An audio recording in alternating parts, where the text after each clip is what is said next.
Assalamualaikum warahmatullahi wabarakatuh. Selamat pagi dan salam sejahtera buat kita semua. Sebelumnya, barangkali saya akan sama dengan Mbak Lisa, hanya untuk menyampaikan selamat dengan salam yang biasa dipakai oleh masyarakat Indonesia, yang terutama yang beragama Islam, dengan Assalamualaikum warahmatullahi wabarakatuh. Karena semua yang disampaikan, apakah itu semuanya tujuannya adalah sama, untuk menyambut dengan ucapan selamat, bahagia dan sebagainya. Karena itu saya hanya bisa mengucapkan satu kali saja, karena saya tidak hafal dengan semuanya. Jadi mohon maaf semuanya, agar supaya salam saya diterima oleh seluruhnya, karena saya rasa semuanya ini ucapan saya untuk Assalamualaikum adalah salam kesejahteraan untuk semuanya.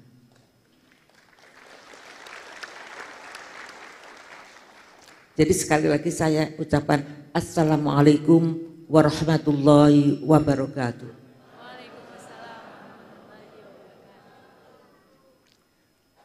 Yang terhormat Bapak Menteri Koordinator Bidang Pembangunan Manusia dan Kebudayaan Republik Indonesia, Bapak Profesor Dr. Muhadjir Effendi. Yang terhormat Bapak Menteri Koperasi dan Usaha Kecil dan Menengah, Bapak Dr. Andes Teten Marstuki. Yang terhormat Profesor Dr. Quraish Shihab beserta Ibu.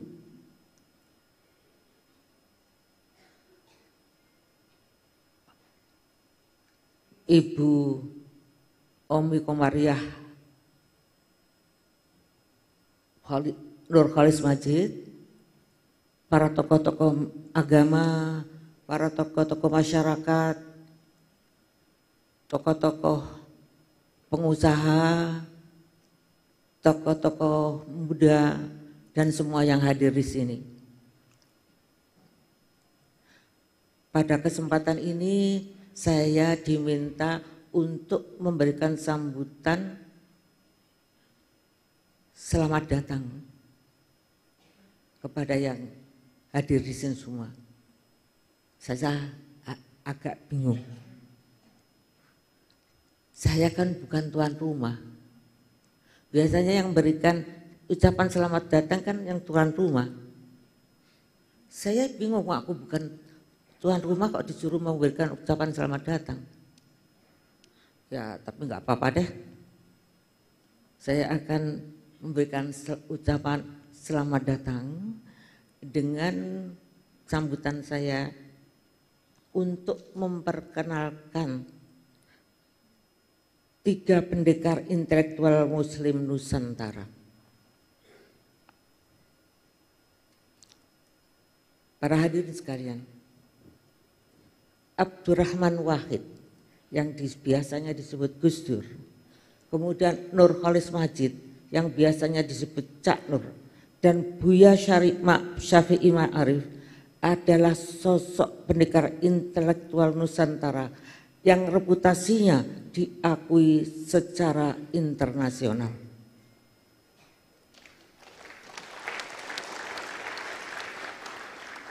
Bapak, Ibu, dan para hadirin sekalian, sebelumnya saya minta maaf karena saya menyebut nama Abdurrahman Wahid pada urutan yang pertama.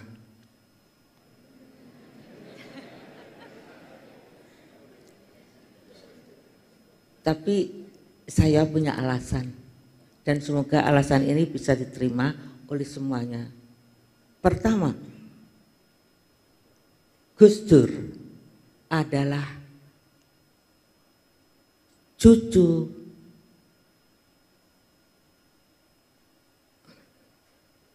Hadratus Syekh Kiai Haji Hashim Asy'ari di Seberang Jombang. Yang keduanya, Abdurrahman Wahid adalah Presiden Republik Indonesia yang keempat.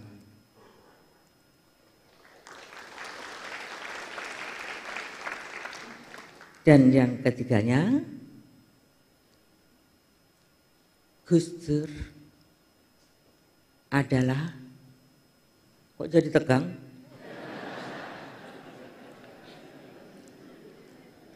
Tidak ada apa-apa. Yang ketiga, Gus Dur adalah suami saya sendiri.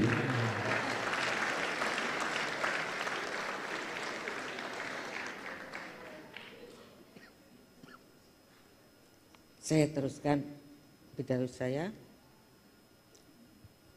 Saya menyebut intelektual Nusantara karena kerangka pola pikir dan spirit yang ada pada ketiganya syarat dengan karakter tradisi Nusantara.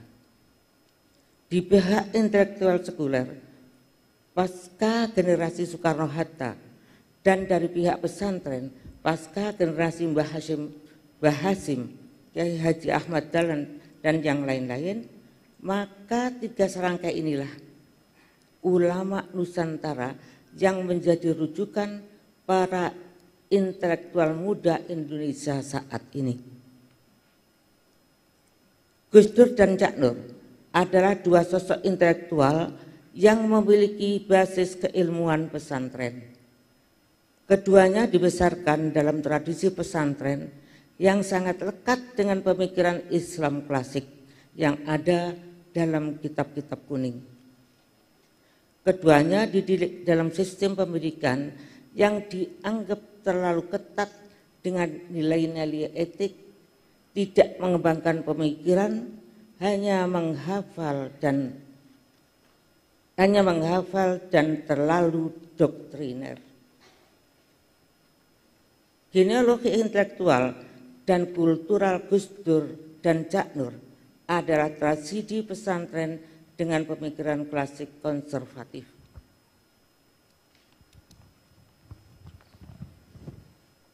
Sementara Buya Syafi'i tidak dididik dalam lingkungan tradisi pesantren, melainkan dididik dalam lingkungan adat Minang yang sangat kuat. Pendidikan agama Buya diperoleh dari Madrasah Ibtidaiyah Muhammadiyah dan dilanjutkan ke Madrasah Muallimin Muhammadiyah Yogyakarta. Sebagaimana Gus Dur dan Cak Nur, proses penanaman nilai-nilai agama Buya syarat dengan sentuhan adat dan tradisi yang ketat. Ini artinya Gus Dur dan Cak Nur sama-sama mengalami proses habituasi nilai yang tradisional, dan genealogi intelektual keduanya berbasis pada pemikiran Islam klasik yang sebagian orang menganggap konservatif ortodok. Bagi kaum modernis, pemikiran pesantren yang tercermin dalam kitab kuning adalah pemikiran yang jumud, tidak kritis, dan tidak kreatif. Hal yang sama juga dialami oleh Buya Syafi'i, meski dengan corak yang berbeda. Artinya, ketiganya sama-sama bersentuhan dengan akar tradisi pesantren, meski dalam lembaga yang berbeda.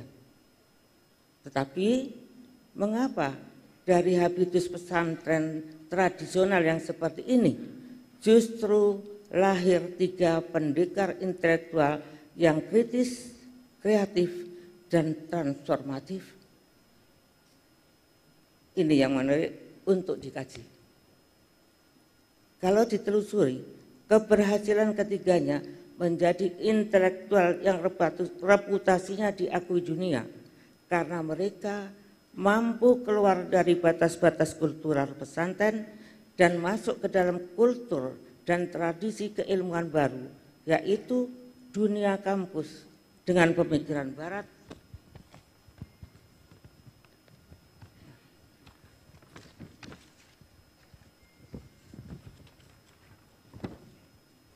dengan pemikiran barat modern.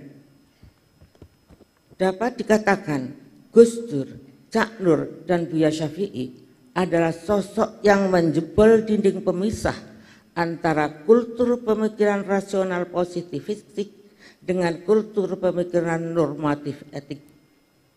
Yang menarik, ketika mereka berhasil menjebol dinding tradisi dan berada di tengah pusaran arus kebudayaan modern, keduanya tidak hanya dalam arus tersebut.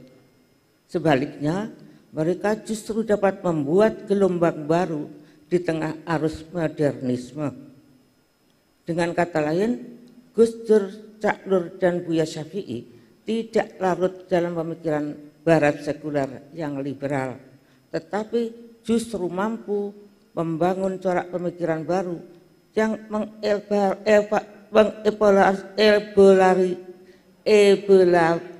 elaborasi pemikiran sekuler dan religius.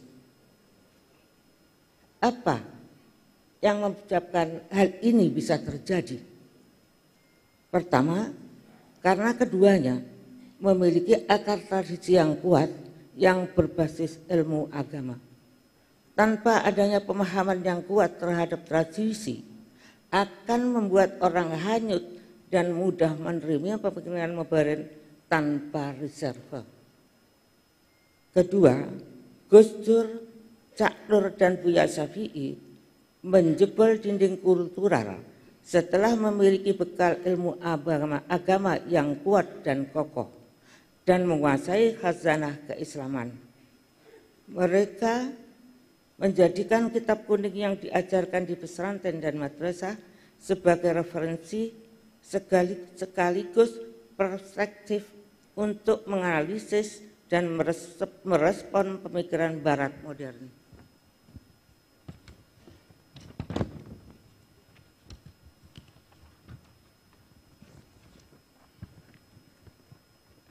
Hal ini bisa kita lihat dalam pemikiran liberalisme yang dikemukakan Gus Dur dan gagasan sekularisme dari Cak Nur. Kalau kita cermati, pemikiran liberalisme Gus Dur berbeda dengan pemikiran liberalisme Barat karena akar keduanya berbeda. Liberalisme Barat berakar dari filsafat humanisme liberal yang mengandaikan kebebasan mutlak bagi manusia dan mengabaikan dimensi etik religius. Sedangkan liberalisme Gus Dur berakar dari spirit religius nilai Islam sebagaimana tercermin dalam konsep ad-doririyatul khamsah, masyariku mursalah, dan sejenisnya. Pembelaan Gus Dur pada kaum tertindas, perlindungan pada kebebasan beragama dan sebagainya, semua dilakukan bukan semata-mata didasari oleh nilai kebebasan, tetapi juga ekspresi ajaran Islam yang diyakininya. Demikian juga dengan gagasan sekularismenya Cak Nur.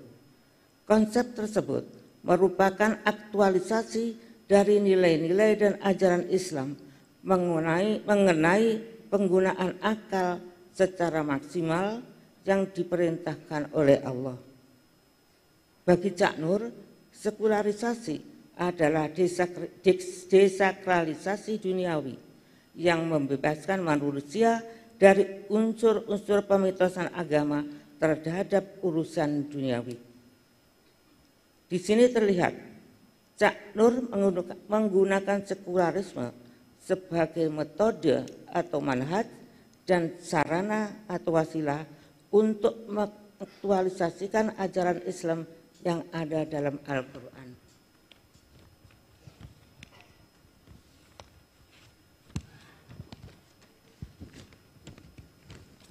Hal yang sama juga terjadi pada sosok Buya Syafi'i. Gagasan Buya mengenai pluralisme, misalnya, tidak semata-mata merujuk pada pemikiran barat yang liberal, tetapi juga tetap mengacu pada pemikiran Islam seperti Fadlur Rahman, Iqbal, dan Muhammad Hatta.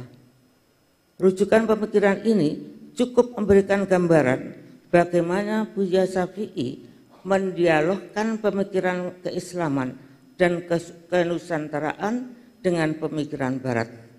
Dia tidak menerima pemikiran sekularisme liberal barat begitu saja, tetapi mendialogkannya secara kritis dan kreatif.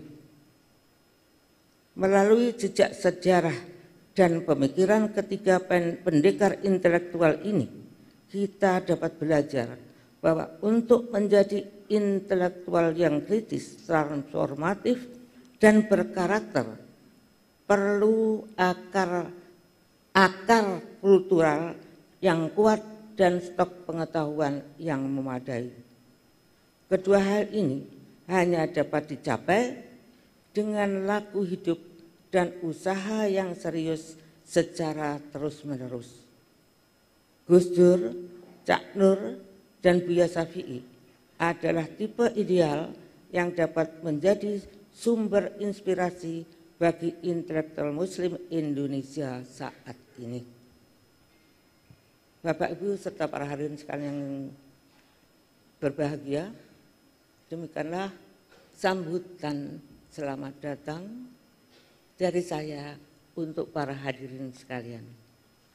Semoga apa yang saya sampaikan akan menjadi bahan pemikiran bagi kita semua untuk menuju Indonesia apa? Merayakan Indonesia. Untuk merayakan Indonesia. Maaf saya nggak bisa noleh. Ya pokoknya ditulis itulah.